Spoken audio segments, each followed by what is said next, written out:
大家好，又係 Mr. Question。NVIDIA CEO 黃仁勳近日喺 DeWalt Podcast 上面就發出警告，指出中國 AI 模型，例如係 DeepSeek， 如果運行喺中國自製嘅芯片上面，可能對美國造成係可怕嘅結果。佢認為，如果完全切斷中國市場，中國將會建立獨立嘅科技生態系統，最終可能喺全球範圍內取代美國嘅技術標準。黃仁勳特別提到 DeepSeek 嘅快速進步，佢強調 DeepSeek 並非微不足道嘅進步。如果有一日 DeepSeek 首度喺華為芯片上面發布，咁將係我哋國家而言一個可怕嘅結果。黃仁勳進一步解釋，如果好似 DeepSeek 咁樣嘅開源模型專為華為架構優化，美國硬體就會處於嚴重嘅劣勢。佢指出，全球嘅 AI 模型如果唔係喺美國嘅硬體上運行，對美國將係壞消息。佢補充話，如果未來幾年就係關鍵啦，咁樣我哋必須確保全球所有 AI 模型都建立喺美國嘅技術堆疊上面。黃仁勳指出，至少目前嚟講，似乎冇咩好擔心。據報道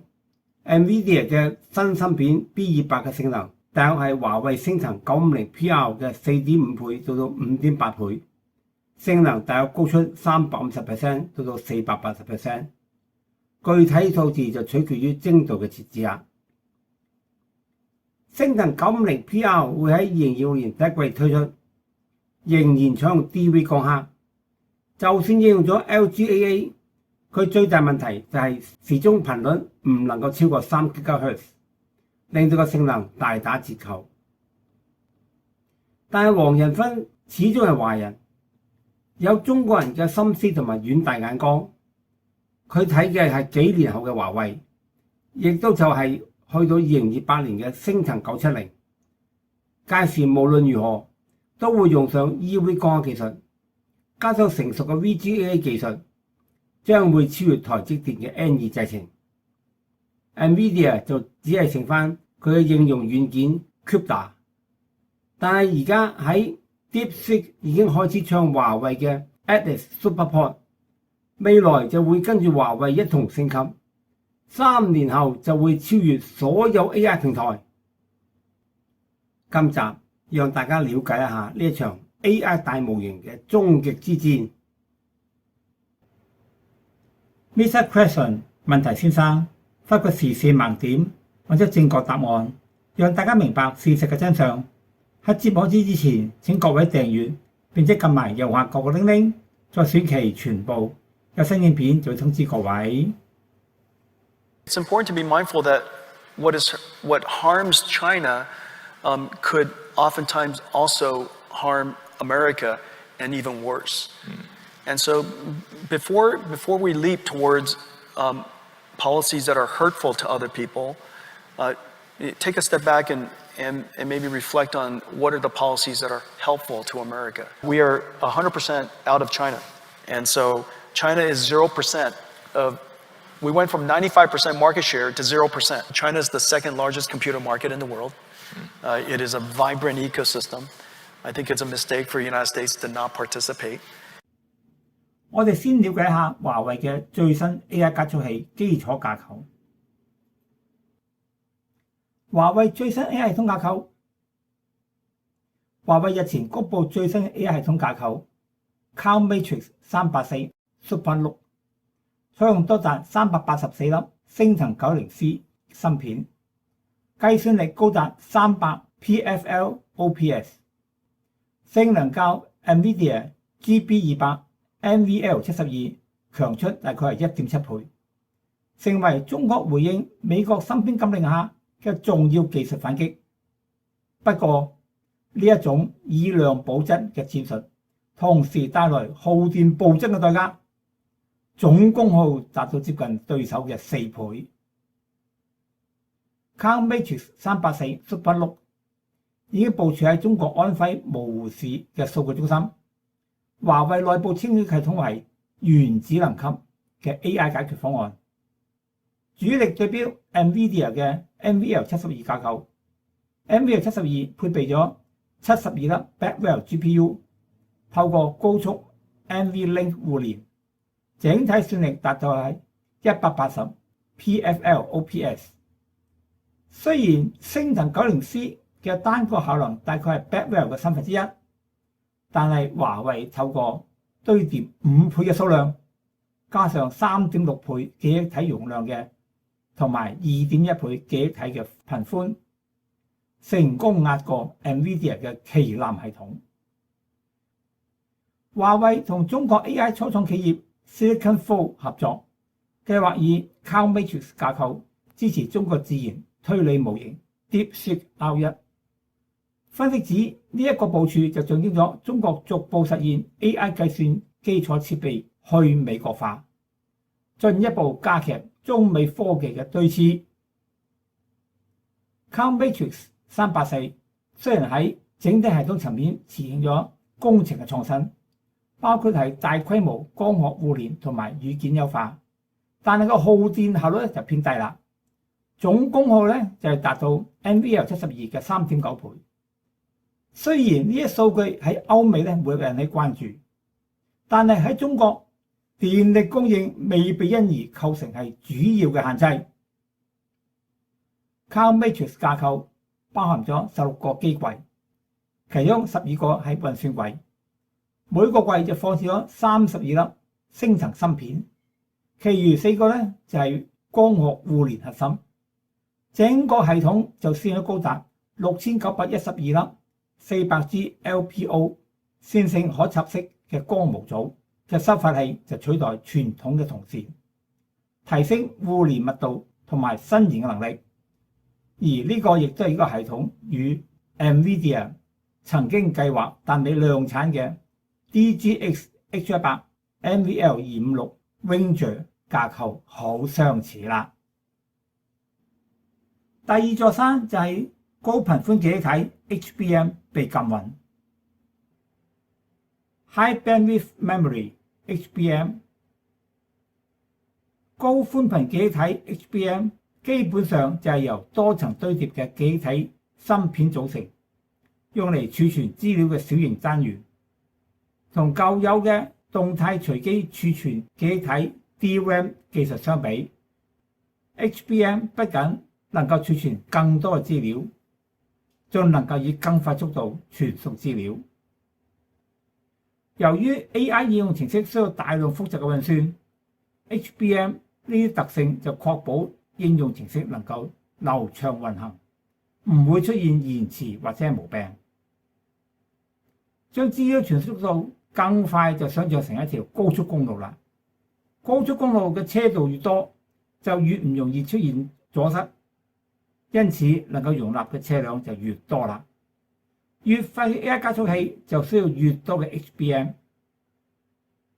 拜登政府喺佢任期就先後公布咗2輪嘅先進芯片限制措施，其中就包括咗出口 HBM 啦，目的就係阻止中國發展 AI。而呢個禁令亦都將三星同 SK 海力士包括在內。華為 UCM 技術，華為正式公布 AI 推理創新技術 UCM 推理記憶數據管理器。呢個突破性成果就期望可以降低中國 AI 推理對 HBM 嘅依賴。UCM 就係以 KV Cache 為核心推理嘅加速套件，融合咗多種類型門傳同埋加速演算法嘅工具，分級管理推理過程，產生 KV Cache 記憶數據。呢個技術咧就擴大推理到上文下理嘅窗口，實現高吞吐量、低時延嘅推理體驗，同時就降低咗每個 token 嘅推理成本。目前外國主流型號單用戶輸出速度已經達到係200 tokens per second，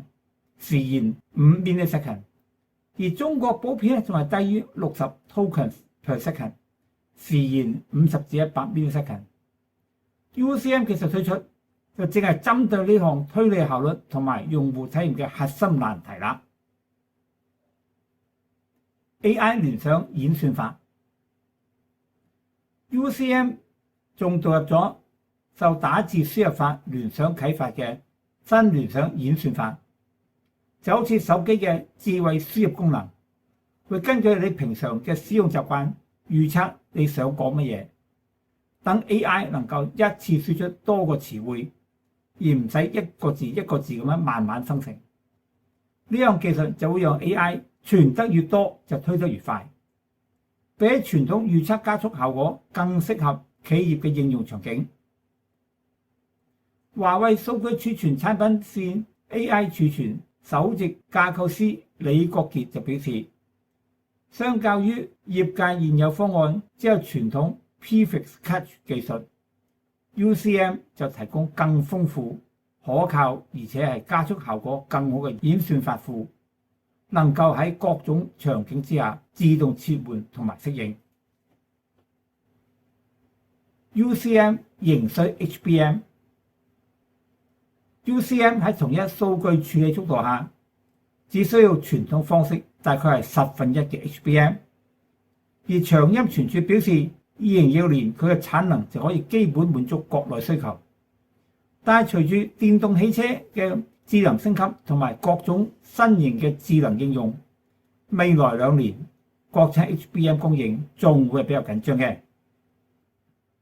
其實以上一切都係華為嘅短期方案。華為嘅目標係喺解決生產設備短缺問題之後，在2年間將高端芯片嘅產量翻幾倍，到2028年追過 NVIDIA， 成為全球最強嘅 AI 加速器。2025年，華為力拼昇騰 90C 嘅量產，而昇騰 90C 嘅功能仲未達到 H100 嘅 100%。NVIDIA 正係推進緊 B200啦。鯤鵬950、960芯片。據 WCCF Tech 報導，華為計劃到咗2026年第4季就會推出擁有192個核心嘅鯤鵬950芯片。到咗2028年第一季就會推出擁有超過256個核心嘅鯤鵬960系列芯片。睇嚟華為正係全力打造旗下嘅鯤鵬系列。鯤鵬950系列預計將於2026年第4季度發布，據稱將提供96核192線嘅高性能版同埋192核384線嘅高密度版 CPU 版本。呢個就意味住高性能版嘅性能就提升咗 50%， 高密度版本嘅性能就提升 2.4 倍。呢啲芯片將採用最新嘅雙線程 Ulix Core 架構，並將兼容並支持下一代華為嘅 SuperPOD。華為鯤鵬960系列已經亮相，該系列預計將於2028年第一季發布，將會提供96核192線嘅高性能版本，同埋超過256核512線嘅高密度版。據華為稱，960系列嘅新架構預計將會係每個核心嘅性能提升 50%， 並且專為 AI 主機同埋數據庫設計嘅。更高密嘅芯片將會針對虛擬化、容器同埋大數據倉庫進行優化。昇騰950、960芯片，據 MyDrivers 報導，喺今日嘅華為 Connect 2025大會上面，華為公布昇騰 AI 芯片嘅多年路線圖，計劃喺2028年之前穩步發布。昇騰950 PR 將於2026年第一季率先推出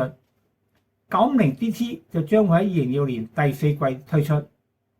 隨後就係2027年第4季嘅昇騰960。同埋2028年第4季度嘅昇騰970。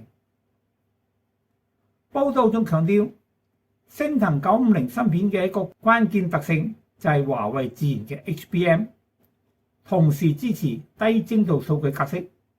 更強大嘅矢量性能，以及係 2.5 倍嘅互聯帶寬提升，解決咗 HBM 不足嘅問題。呢啲芯片將會再次攜手為華為下一代 SuperPod 同埋 SuperPod 集群提供支持。Exynos 950 SuperPod 預計將會配備8192個加速器，而 Exynos 960 SuperPod 預計將會配備15488個加速器。呢一啲 pod 將會組成龐大嘅超級集群，總計將會超過50萬或者係100萬個加速器。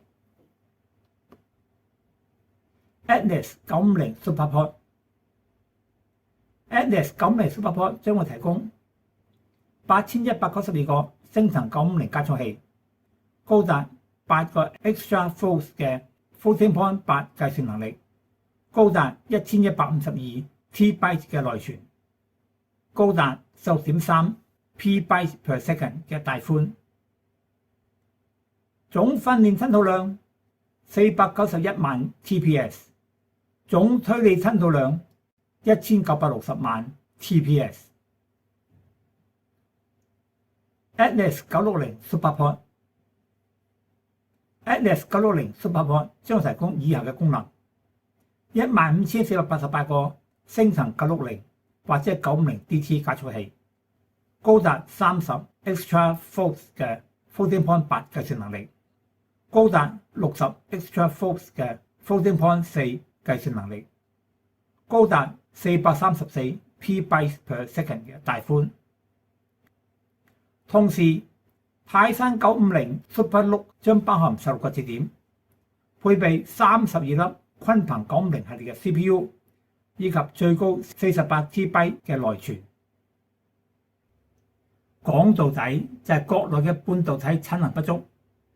唔夠供應大網絡公司同埋大模型嘅需求。但係中央出手禁止採用 NVIDIA 方案，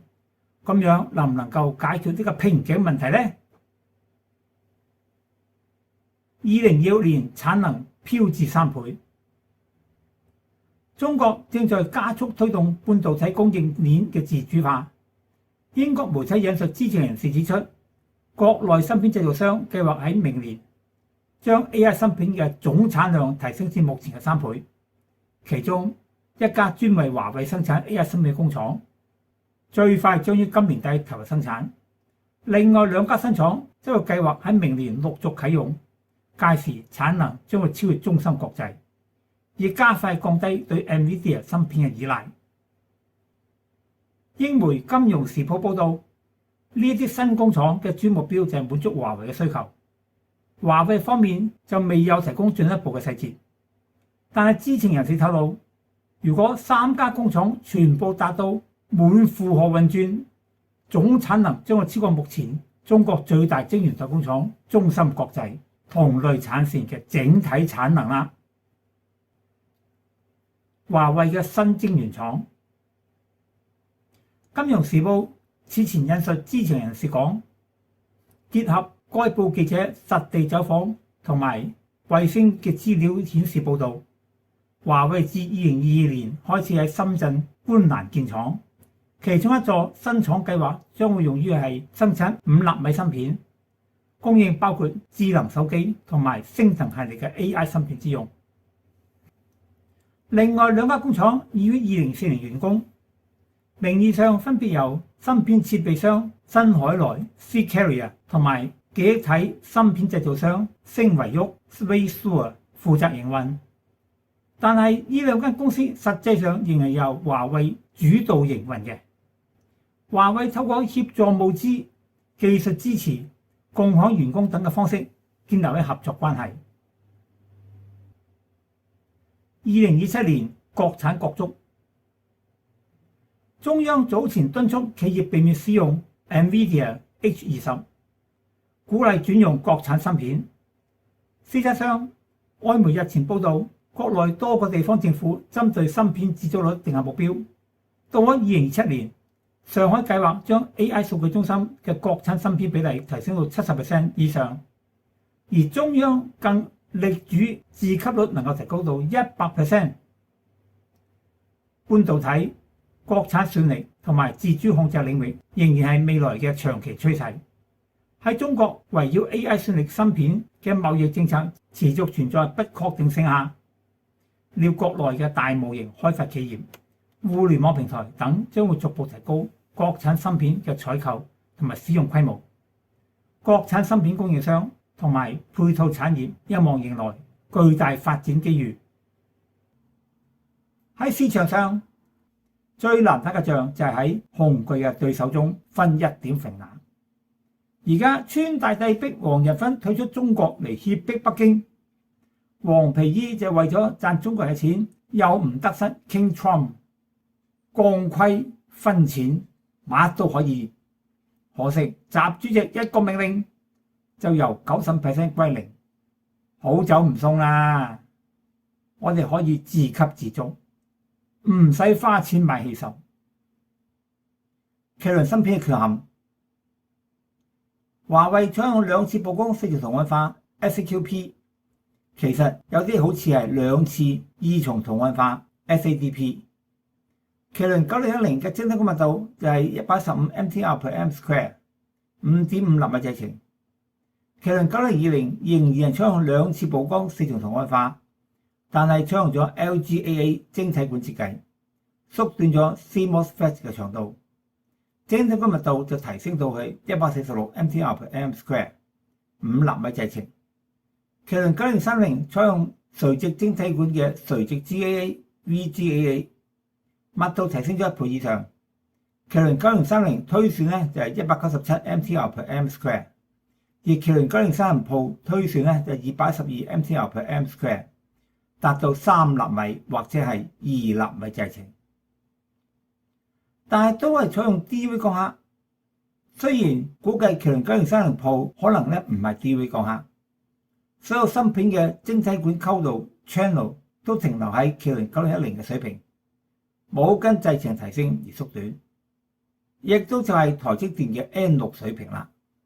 所以最高時頻仍然停留喺 N6 水平。呢個最大原因就係 DV 光刻嘅極限，線條間距就係唔能夠縮小。國內流傳嘅 EUV 消息，2025年3月 X 帳號 ZEPHYR-Z9 同埋馬烏康分享嘅圖片顯示，華為東莞工廠正喺度測試緊套新系統。而喺馬悟空嘅貼文就話，呢一台中國研發嘅採用激光火電等離子 LDP 技術嘅 EUV 機器，正係喺華為東莞工廠進行測試。2025年6月嘅消息，東莞松山湖嘅華為工廠裏面，華為聯合國內產業鏈自主研發嘅 EUV 光機正在喺度試產。現場工程師透露，其核心光源效率已經達到 3.42%， 而 ASML 嘅 NXE3400 只係有 2.82%。測試數據顯示，該設備每小時可以處理250片晶圓，超越咗 ASML 同級別產品嘅170片嘅產能。其核心光源採用哈工大研發嘅激光誘導放電等離子體 LDP 技術，能量轉換效率達到 ASML 方案嘅 2.25 倍，設備體積就縮小咗 30%。喺馬悟空嘅貼文就話，生產計劃將於2025年第3季開始，並且於2026年進行更大規模嘅生產。從星騰960開始，應該會用上 EUV 光刻，到星騰970應該會技術成熟，加上 VGAA 喺芯片基礎上面就會超過 NVIDIA 嘅 B200之後嘅型號啦。黃仁勳嘅擔憂，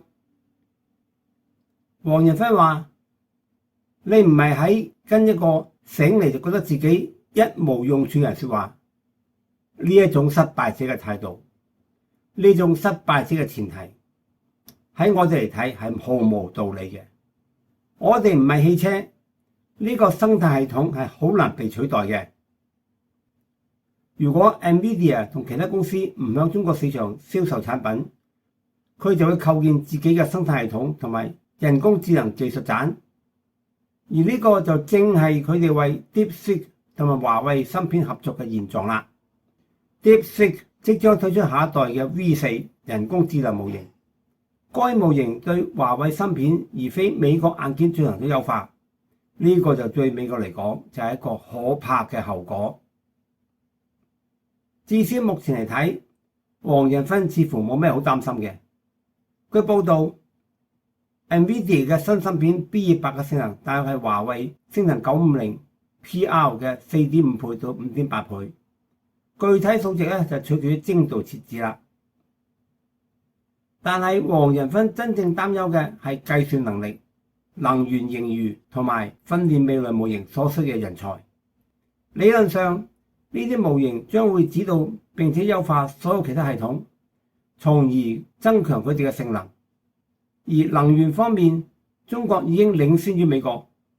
中國嘅太陽能同埋風能新增裝置容量超過咗世界其他地區嘅總和。DeepSeek 係開源嘅。當好多人都用慣之後，華為芯片性能又趕上嚟，形成一個中國生態圈，一個唔受美國支配嘅 AI 陣地，將會全面壓垮美國嘅所有工業。而呢一個情況將會喺2030年開始出現，甚至更早。請各位訂閱緊隨本頻道影片，獲取更新嘅資訊。希望大家廣傳，並且歡迎留言讚好。拜拜。大家好，又是 Mr. Question。NVIDIA CEO 黄仁勋近日在 Broadcast Podcast 上发出警告，指出中国的 AI 模型，例如 DeepSeek， 若运行于该国自制芯片上，可能对美国造成可怕的结果。他认为，如果完全切断中国市场，中国将建立独立的科技生态系统，最终可能在全球范围内取代美国的技术标准。黄仁勋特别提到 DeepSeek 的快速进步，他强调 DeepSeek 并非微不足道的进步。如果有一天 DeepSeek 首度在华为芯片上发布，那将是对我们国家而言一个可怕的结果。黄仁勋进一步解释，若像 DeepSeek 这样的开源模型专为华为架构优化，美国硬体将处于严重劣势。他指出，全球的 AI 模型若非在美国硬体上运行，对美国将是坏消息。他补充说，如果未来几年是关键，那么我们必须确保全球所有的 AI 模型都建立在美国的技术堆叠上。黄仁勋指出，至少目前来看，似乎没什么好担心的。据报道， NVIDIA 的新芯片 B200 的性能大约是华为升腾950 PR 的 4.5 倍到 5.8 倍，性能大约高出 350% 到 480%， 具体数值取决于精度设置。升腾950 PR 于2026年第一季度推出，仍然采用 DUV 光刻，就算应用了 LGAA， 其最有问题是时钟频率不能超过3000兆赫兹，使其性能大打折扣。但黄仁勋此终是华人，有中国人的心思和远大眼光，他是看几年后的华为，也就是去到2028年的升腾970，届时无论如何都会用上 EUV 光刻技术，加上成熟的 VGAA 技术，将会超越台积电的 N2 制程， NVIDIA 就只剩其应用软件 CUDA。但现在 DeepSeek 已开始采用华为的 Atlas SuperPD， 未来会跟着华为一同升级，3年后将超越所有 AI 平台。紧急让大家一同理解一下这场 AI 大模型的终极之战。Mr. Question 问题先生发掘时事盲点，找出正确答案，让大家明白事实的真相。在节目开始前，请各位订阅并按右下角的小铃铛，再选其全部，有新影片就会通知各位。It's important to be mindful that what harms China could oftentimes also harm America, and even worse. And so before we leap towards policies that are hurtful to other people, take a step back and maybe reflect on what are the policies that are helpful to America. We are 100% out of China. And so China is 0% we went from 95% market share to 0%. China is the second largest computer market in the world. It is a vibrant ecosystem. I think it's a mistake for the United States to not participate. 我们先了解一下华为的最新 AI 加速器基础架构。华为最新 AI 系统架构。华为日前公布最新 AI 系统架构 Cloud Matrix 384 SuperNode， 采用多达384颗升腾 910C 芯片，总算力高达300 FLOPS， 性能较 NVIDIA GB 200 NVL72 强出约 1.7 倍，成为中国回应美国芯片禁令下的重要技术反击。不过，这种以量补质的战术同时带来耗电暴增的代价，总共耗达对手近4倍。Cloud Matrix 384 SuperNode 已部署在中国安徽芜湖市的数据中心。华为内部称，此系统为原子能级 AI 解决方案，主力对标 NVIDIA 的 NVL72 架构。NVL72 配备72颗 Blackwell GPU， 透过高速 NVLink 互联，整体算力达180 FLOPS。虽然升腾 910C 单颗效能约为 Blackwell 1/3，但华为透过5倍数量堆叠，加上 3.6 倍记忆体容量与 2.1 倍记忆体频宽，成功压过 NVIDIA 旗舰系统。华为与中国 AI 初创企业 SiliconFlow 合作，计划以 Cloud Matrix 架构支援中国自研推理模型 DeepSeek R1。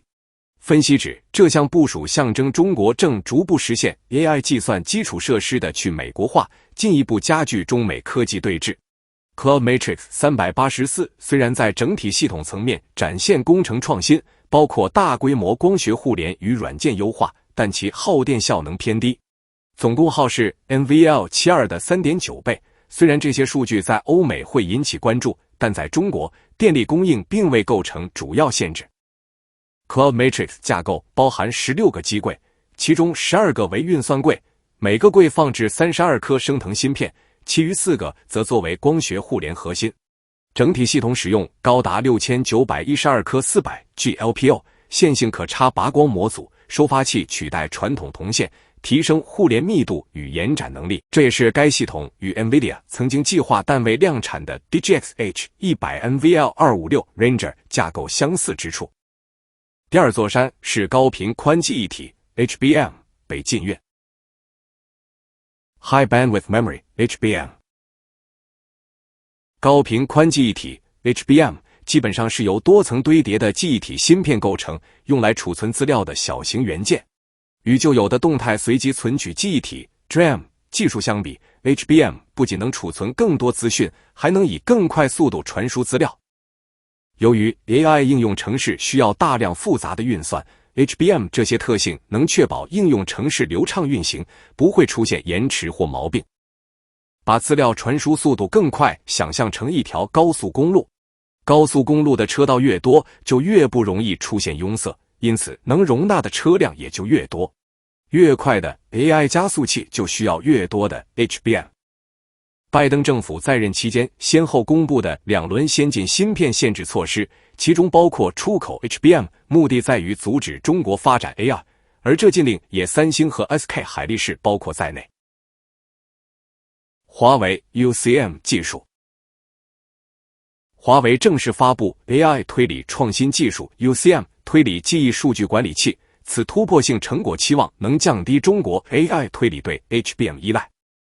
UCM 是以 KV Cache 为核心推理加速套件，融合多种类型缓存加速演算法工具，分级管理推理过程，产生 KV Cache 记忆数据。此技术可扩大推理上下文窗口，实现高吞吐量、低时延推理体验，同时降低每 token 推理成本。目前外国主流型号单用户输出速度已达200 token size， 时延5毫秒，而中国普遍低于60 token size， 时延50-100毫秒。UCM 技术推出，正是针对此项推理效率与用户体验核心难题。AI 联想演算法。UCM 还导入受打字输入法联想启发的新联想演算法，就像手机的智慧输入功能，会根据你平常的使用习惯预测你想说什么，让 AI 能一次输出多个词汇，而不用一个字一个字慢慢生成。这项技术让 AI 存得越多，推得越快，比传统预测加速效果更适合企业应用场景。华为数据储存产品线 AI 储存首席架构师李国杰表示，相较于业界现有方案只有传统 Prefix Cache 技术， UCM 提供更丰富、可靠且加速效果更好的演算法库，能在各种场景下自动切换和适应。UCM 仍需 HBM。UCM 在同一数据处理速度下，只需传统方式的1/10 HBM， 而长鑫存储表示，2026年其产能可以基本满足国内需求，但随着电动汽车的智能升级及各种新智能应用，未来2年国产 HBM 供应还比较紧张。其实，以上一切都是华为的短期方案。华为的目标是在解决生产设备短缺问题后，在2年间把高端芯片的生产量翻几倍，到2028年追过 NVIDIA， 成全球最强 AI 加速器。2025年，华为力拼升腾 910C 的产量，而升腾 910C 的功能还未达到 H100 的 100%，NVIDIA 正推进 B200 了。鲲鹏950、960芯片。据 XTech 报道，华为计划到2026年第4季度推出拥有192个核心的鲲鹏950芯片，到2028年第1季度推出拥有超过256个核心的鲲鹏960系列芯片。看来，华为正全力打造其下一代鲲鹏系列。鲲鹏950系列预计将于2026年第4季度发布，据称将提供96核192线程高性能版和192核384线程高密度版 CPU 版本。这意味着高性能版性能提升 50%， 高密度版性能提升 2.4 倍。这些芯片将采用最新的双线程 Unix Core 架构，并将兼容并支持下一代华为 SuperPOD。华为鲲鹏960系列也已亮相，该系列预计将于2028年第1季度发布，将提供96核192线程高性能版和超过256核512线程的高密度版。据华为称，960系列的新架构预计将使每个核心的性能提升 50%， 并且专为 AI 主机和数据库而设计。更高密度的芯片将针对虚拟化、容器和大数据仓库进行优化。升腾950、960芯片。据 MidDrivers 报道，在今天的 Huawei Connect 2025大会上，华为公布了升腾 AI 芯片的多年路线图，计划在2028年前稳步发布。升腾 950P2 将于2026年第1季度率先推出，950DT 将于2026年第4季度推出，随后是2027年第4季度的升腾960和2028年第4季度的升腾970。报道还强调，升腾950芯片的一个关键特性是华为自研的 HBM， 同时支持低精度数据格式、更强大的矢量性能以及 2.5 倍的互联带宽提升，解决 HBM 不足的问题。这些芯片将再次携手为华为下一代 SuperPOD 和 SuperPOD 集群提供支持。Atlas 950 SuperPOD 预计将配备8192个加速器，而 Atlas 960 SuperPOD 预计将配备15488个加速器。这些 Pod 将组合成庞大的超级集群，总计将超过50万每100万个加速器。Atlas 950 SuperPOD Atlas 950 SuperPOD 将提供8192个升腾950加速器，高达 8exaflops 的 FP8 计算能力，高达 1152TB 的内存，高达 16.3 PBS 的带宽，总训练吞吐量491万 TPS， 总推理吞吐量1960万 TPS。 Atlas 960 SuperPOD Atlas 960 SuperPOD 将提供以下功能